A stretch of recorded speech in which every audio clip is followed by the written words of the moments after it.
नमस्कार दोस्तों, Galwan valley incident के बाद Indo China bilateral ties severely damage हो गए थे, जिसे रीसेट करने की दिशा में अब दोनों देश प्रयासरत हैं। चाहे एससीओ समिट 2025 में भारत के रक्षा मंत्री, विदेश मंत्री और एनएसए अजीत डोभाल जी का चाइना जाना हो, या अब चाइनीज फॉरेन मिनिस्टर का अपने हाई लेवल डेलीगेशन के साथ इंडिया आना हो। जी हाँ, अब ये कंफर्म हो चुका है। चाइनीज एफएम वांग यी भारत की ऑफिशियल विजिट पे आ रहे हैं एंड ग्लोबल मीडिया एक्सटेंसिवली इस न्यूज को कवर कर रहा है। Chinese foreign minister Wang Yi to visit India from Monday. China's foreign ministry says, न केवल चाइना की फॉरेन मिनिस्ट्री बल्कि भारत की मिनिस्ट्री ऑफ एक्सटर्नल अफेयर ने भी प्रेस रिलीज करके इसके बारे में जानकारी दी।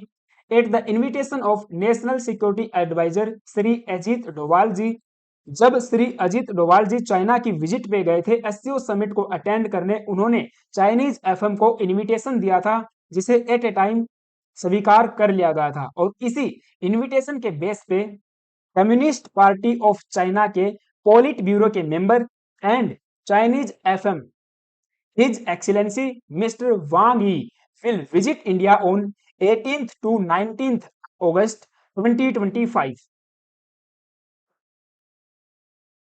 आप कहोगे कि इतनी बड़ी न्यूज कैसे है, किसी एक देश का फॉरेन मिनिस्टर ही तो इंडिया में आ रहा है। देखिए, ये किसी देश का नहीं, ये चाइना का फॉरेन मिनिस्टर है। और चाइना का भारत के साथ लंबे समय से बॉर्डर डिस्प्यूट है। 2020 गलवान वैली इंसिडेंट के बाद तो दोनों देशों के संबंध काफी बुरे हालातों से गुजरे, बुरे दौर से गुजरे, जिसको धीरे धीरे दोनों देशों ने रीसेट किया है and multiple rounds of talks हुई हैं। आपको बता दूं, 54 मल्टीपल राउंड्स ऑफ टॉक्स हुई हैं, हाई लेवल की, टॉप लेवल की, जिसमें मिलिट्री से लेकर डिप्लोमेटिक ऑफिशियल्स इसमें शामिल हुए। तब जाकर दोनों देशों ने disengagement and deescalation process को शुरू किया, जो आज भी कंटिन्यू है। दूसरी बात, वांग यी केवल चाइना के फॉरेन मिनिस्टर ही नहीं हैं, ये चाइना में सेकंड पावरफुल व्यक्ति हैं। सी जिनपिंग का राइट हैंड माना जाता है। ये ऐसे व्यक्ति हैं जिनके द्वारा लिए गए फैसले धरातल पर इंप्लीमेंट होते हैं। यदि इनके साथ हम बैठ के डायलॉग एंड डिप्लोमेसी के माध्यम से बॉर्डर इश्यूज को रिजोल्व करते हैं, तो उनको एक्चुअली में इंप्लीमेंट होता हुआ हम देख पाएंगे। हालांकि चाइना के ऊपर कभी भी भरोसा नहीं किया जा सकता, लेकिन फिर भी गवर्नमेंट टू गवर्नमेंट जो टॉक्स होती हैं, उन पर विश्वास किया जा सकता है। और इसी दिशा में जो हमारे बॉर्डर डिस्प्यूट्स हैं, जो बाउंड्री क्वेश्चन है, उसी के ऊपर टॉक्स करने के लिए ये 24th round of special representatives talks on India China boundary question पे बात करने के लिए भारत आ रहे हैं। और इंडिया की तरफ से हमारे स्पेशल रिप्रेजेंटेटिव श्री अजीत डोभाल जी होंगे। तो इन दोनों के बीच में और इनके डेलीगेशन के बीच में ये मीटिंग होगी, जो कि 24th नंबर की है। इससे पहले 23 नंबर की ये चाइना में हुई थी, और अजीत डोभाल जी चाइना गए थे उस टाइम पे दिसंबर 2024 में। तो ये लगातार हमारी मीटिंग्स हो रही हैं कि किसी तरह से इंडो चाइना बाउंड्री क्वेश्चन को रिजोल्व किया जाए। और फिलहाल के लिए मैं आपको बता दूं, जो गलवान वैली इंसिडेंट हुआ था, जिसके बाद से दोनों देशों ने अपने ट्रूप्स को हजारों की संख्या में, या कहूं कि लाखों की संख्या में, बॉर्डर पे आमने सामने खड़ा कर दिया था। वो एक ऐसा इंसिडेंट था दोस्तों, जिसमें हमने काफी सारे सोल्जर्स को खोया था। और तकरीबन चाइना ने भी 40 के आसपास अपने सोल्जर्स को गंवाया था। लेकिन चाइना कभी भी जो एक्चुअल फिगर है उसको बाहर आने नहीं देता है। चाइना ने कहा कि हमारे केवल 4 ही यहाँ पे जवान जो है वीर गति को प्राप्त हुए या मारे गए, लेकिन एक्चुअली नंबर ये 40 से भी अधिक था। 40 प्लस ब्रेव्स सैटेलाइट इमेजेस के माध्यम से यूएस की एजेंसीज ने ला के सामने रखी थी कि देखिए, यहाँ पे चाइना के द्वारा 40 से भी ज्यादा जो है ग्रेवयार्ड्स बनाई गई हैं, या क्या कह सकते हैं उनको, कि उनको दफनाया गया है। खैर जो भी हो, लेकिन इस एक बड़े मसले को रिजॉल्व करने के लिए ये मीटिंग काफी अहम हो जाती है। चाइना के फॉरेन मिनिस्टर का इंडिया में आना अपने आप में काफी सिग्निफिकेंट है। दूसरा, हम यूएस फैक्टर की भी बात करेंगे, लेकिन थोड़ा-सा गलवान वैली इंसिडेंट आपको याद दिला दूँ ये हो था क्या? तो जैसा आप यहाँ पे देख पा रहे हो, ये हमारी एलएसी है, लाइन ऑफ एक्चुअल कंट्रोल, जहाँ से पेट्रोलिंग पॉइंट 14 भी गुजरता है और इससे आगे आपको देखने को मिलेगा पीपी 13, 12, 9, 8 एंड 11 इस तरह से पेट्रोलिंग पॉइंट्स हमने बना रखे हैं। लेकिन जो फ्लैश पॉइंट था वो पीपी 14 था 2020 में। अब यहाँ पे आपको ये नजर भी आ रहा होगा शोक रिवर, ये है हमारी शोक रिवर जो कि हमारे इंडिया की साइड में है और इसी में आके मिलती है गलवान रिवर जो कि चाइना की तरफ से आ रही है। आप ये समझिए कि ये जो रेड लाइन आपको नजर आ रही है, इसके इस वाले हिस्से में ये चाइना बैठा हुआ है और इस वाले में दैट इज लेफ्ट में इंडिया बैठा हुआ है। और यहीं पे हमने हमारे इंडियन आर्मी के आईटीबीपी के मिलिट्री बेसिस बना रखे हैं और एक बड़ा इंफ्रास्ट्रक्चर हमने ये बनाया कि जो हमारा बीआरओ है इसने एक बड़ा रोड यहाँ पे बना दिया अलोंग विद द एलएसी, जिसको दौलत बेग ओल्डी रोड या सड़क के नाम से जाना जाता है, जो कि आप यहाँ पे देख पा रहे होंगे मेरे कर्सर के साथ साथ। So this is the Daulat Beg Oldi road और ये बीआरओ के द्वारा बनाया गया है और यहीं पे हमारे मिलिट्री बेसिस देखने को मिलेंगे, आर्मी के कैंप्स हैं जहां से हमारे सोल्जर्स पेट्रोलिंग करते हैं। और पेट्रोलिंग करने हम जाते हैं पेट्रोलिंग पॉइंट 14 तक, क्योंकि 2020 से पहले जो स्टेटस को था वो यही था कि 14 तक हम लोग पेट्रोलिंग करेंगे। लेकिन चाइना का ये कहना था कि आप 14 तक नहीं आओगे, आप पीछे पेट्रोलिंग पॉइंट 8 तक ही रहोगे। अब इस पूरे रीजन में टेरेन वाला इलाका है, दो दो पहाड़ियां हैं, उनका स्ट्रक्चर कुछ इस टाइप का है कि वो फिंगर्स लाइक दिखने लगता है। ऐसा लगता है कि ये किसी पैर की फिंगर्स हैं, तो इसीलिए उनको फिंगर पॉइंट भी कहा जाता है। अब इस तरफ आप देखोगे कि चाइना भी यहाँ पे गलवान रिवर के पास अपने पोस्ट बना के बैठा हुआ है। काफी सारे अत्याधुनिक स्ट्रक्चर्स यहाँ पे क्रिएट कर लिए गए हैं चाइना के द्वारा, जो कि सैटेलाइट इमेजेस के माध्यम से हमको टाइम टू टाइम पता चल रहा है। लेकिन फिलहाल के लिए आपको बता दूं स्टेटस को मेंटेन कर लिया गया है। अभी रिसेंट 2024 में जब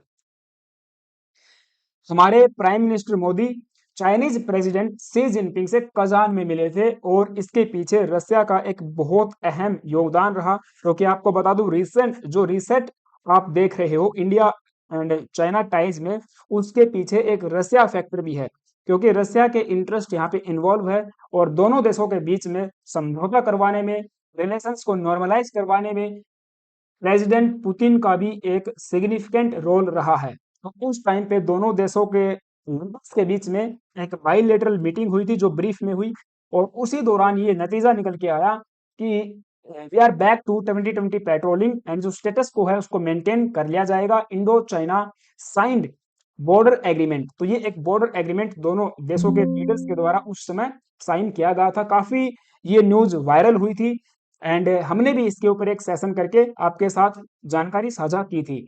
PM Narendra Modi lands in Kazan to attend 16th BRICS summit और उसी के साइडलाइन में शी जिनपिंग से आपकी मुलाकात होती है। हमारे डेलीगेशन आपके डेलीगेशन के साथ मिला और एक बॉर्डर एग्रीमेंट दोनों देशों के बीच में रीच आउट हुआ था।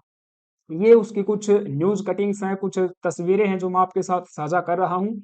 India's PM Modi and China's Xi agrees to intensify efforts to de-escalate border issues following rare meetings। और ये इसीलिए किया जा रहा है क्योंकि आपको पता है पीएम मोदी अभी जस्ट इस महीने के अंत में 31 अगस्त को चाइना जाने वाले हैं ऑफिशियल स्टेट विजिट पे एंड एससीओ समिट को अटेंड करेंगे। हाँ, ये हमने आपको बता दिया है कि कहाँ कहाँ पे हमारा फ्लैश पॉइंट था। तो एससीओ समिट को अटेंड करेंगे और उसके अलावा भी एससीओ के साइडलाइन में दोनों देशों के लीडर्स के बीच में बाइलेटरल मीटिंग होने वाली है। तो ट्रेड को लेकर, यूएस के टैरिफ्स को लेकर एंड बाइलेटरल टाइज को लेकर, people to people people centric relations को लेकर, कल्चरल टाइज को लेकर काफी चीजें हम लोग एक्सचेंज करते हैं। वहां पे भी कुछ ना कुछ पॉजिटिव इंगेजमेंट सामने आ सकती हैं। India has lost access to 24 out of, अभी ऐसा कुछ नहीं है, अभी हम स्टेटस को मेंटेन कर चुके हैं।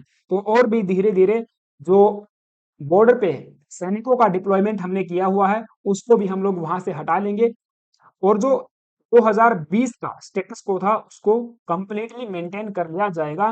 विक्रम मिस्री जो कि हमारे फॉरेन सेक्रेटरी हैं, उन्होंने भी इस बात को पीछे रीइंस्टेट किया था। तो ये सारी बातें हम पहले भी डिस्कस कर चुके हैं कि कैसे एस जयशंकर वांग यी से मिले थे। 52 डिप्लोमेटिक एंड मिलिट्री टॉक्स दोनों देशों के बीच में हुई हैं, तब जाके ये डिस इंगेजमेंट एग्रीमेंट देखने को मिला और ये लगातार चल रहा है। और इसी दिशा में अब 24th round of special representatives की टॉक होने वाली है इंडिया में। पहली बात तो ये कि हम दोनों देश मिलकर हमारे बॉर्डर इश्यूज को रिजॉल्व करना चाहते हैं, जो कि काफी एक पॉजिटिव न्यूज हम कह सकते हैं और इसको वेलकम किया जाना चाहिए दोनों देशों के द्वारा। दूसरा, यहाँ पे एक फैक्टर निकल के आता है यूएस का। अब चूंकि चाइनीज एफएम इंडिया में आ रहे हैं, लेकिन इंडिया यूएस ट्रेड टाइज को लेकर अभी भी अनसर्टेनिटीज बनी हुई हैं, क्योंकि न्यूज ये भी सामने आई है यूएस की तरफ से ट्रेड डील को कैंसिल कर दिया गया है और जो हमारे निगोशिएटर्स यूएस में गए थे वो भी वापस आ चुके हैं। तो इंडिया यूएस के बीच में फिलहाल के लिए कोई भी कंस्ट्रक्टिव ट्रेड डील नहीं होने वाली है। दोनों देश इससे बैक फुट पे आ चुके हैं, पीछे हट रहे हैं, कोई भी एक दूसरे की शर्तों को मानने को तैयार नहीं है। हालांकि इंडिया ने कहा है कि हम हमारे एग्रीकल्चरल सेक्टर से जुड़े लोगों के साथ, फार्मर्स के साथ, हमारे जो मछुआरे भाई बहन और जिस सेक्टर में यूएस एंट्री मारना चाहता है उनके साथ कभी भी समझौता नहीं करेंगे, चाहे इसके कोई भी परिणाम भारत को भुगतने क्यों न पड़े। रेदर देन हम लोग दूसरे रास्तों को तलाशेंगे, हम हमारा एक्सपोर्ट प्रमोशन मिशन लॉन्च करेंगे, हमारे एक्सपोर्ट को डाइवर्ट करने की कोशिश करेंगे अफ्रीकन कंट्रीज या ग्लोबल साउथ की अदर कंट्रीज के साथ, इस चीज को और ज्यादा इंटेंसिफाई करेंगे। उन चीजों पे फोकस होने वाला है और ये भी डिस्कस किया जा सकता है कि कैसे यूएस के टैरिफ से इंडिया और चाइना दोनों मिल के एक साथ लड़ सकते हैं और उसको काउंटर कर सकते हैं। तो यहाँ पर ये भी बात हो सकती है। इसके अलावा हमारे external affair minister doctor S Jaishankar की भी एक बायलैटरल मीटिंग वांग यी से होने वाली है, ताकि जब पीएम मोदी चाइना में जाए उसके लिए एक रूम क्रिएट किया जाए, क्योंकि चाइना ने वेलकम किया है पीएम मोदी के विजिट को। China welcomes PM Modi for SCO summit as Beijing seeks closer ties. यहाँ के ऑफिशियल्स के द्वारा कई बार ये कहा गया है कि हम इंडिया के साथ क्लोजर टाइज चाहते हैं, हम लोग बेटर रिलेशन चाहते हैं। We believe that with the concerted efforts of all the parties, I mean ये नहीं ये है, we stand ready to work with India to act on the important common understandings reached between leaders of our two countries, maintain the momentum of high level exchanges, cement political mutual trust, enhance करेंगे practical cooperation, properly handle differences जो भी हमारे दोनों देशों के बीच में है, promote करेंगे sustained sound and steady development of Indo China ties. ये कौन कह रहा है? चाइना के जो मिनिस्ट्री ऑफ एक्सटर्नल अफेयर के स्पोक्समैन हैं लिन जियान, उनका ये स्टेटमेंट अभी आया है सामने। तो इस तरह से चाइना और इंडिया बड़ी ही गर्मजोशी के साथ अपने संबंधों को सुधारने में लगे हुए हैं, लेकिन आपको एक चीज यहाँ पे पाकिस्तान फैक्टर भी कंसीडर करके चलना पड़ेगा दोस्तों। मैं यहाँ पे ऐड करना चाहूंगा कैटेगोरिकली कि अभी सीओ समिट होने जा रहा है जिसमें heads of the states participate करेंगे और चाइना का ये कहना है कि इस बार का जो एससीओ समिट है जो कि फाइनल समिट होने वाला है, ये स्केलेबल होगा और अब तक का सबसे बड़ा समिट होने वाला है since the foundation of SCO. इसमें सभी देशों के हेड्स ऑफ द स्टेट यानी कि सभी देशों के लीडर्स आएंगे, जो टोटल 10 मेंबर्स एससीओ में है उनके लीडर्स आएंगे। Most probably Pakistani prime minister Shehbaz Sharif भी आपको चाइना में नजर आए। दूसरा, 10 इंटरनेशनल ऑर्गेनाइजेशंस के हेड को भी यहाँ पे इनवाइट किया गया है और फिर दूसरे जो मेंबर एससीओ के साथ जुड़े हुए हैं जैसे कि नेपाल की बात कर सकते हैं, आसियान कंट्रीज के कुछ देश हैं, उनके भी लीडर्स यहाँ पे आने वाले हैं। तो बहुत भव्य ये समिट इस बार चाइना बता रहा है। ऐसे में पाकिस्तान का फैक्टर कैसे काम कर रहा है? तो देखिए दोस्तों, एक तरफ तो चाइना इंडिया के साथ बॉर्डर इश्यूज को रिजोल्व करने की बात करता है, ट्रेड टाइज को नॉर्मलाइज करने की बात करता है, और यू नो जो भी इंगेजमेंट्स, पॉजिटिव इंगेजमेंट्स हो रही हैं उनको वेलकम कर रहा है। लेकिन दूसरी तरफ चाइना लगातार पाकिस्तान को आर्म्स दे रहा है। China continuous arming Pakistan gives another hanger class submarine second since मार्च।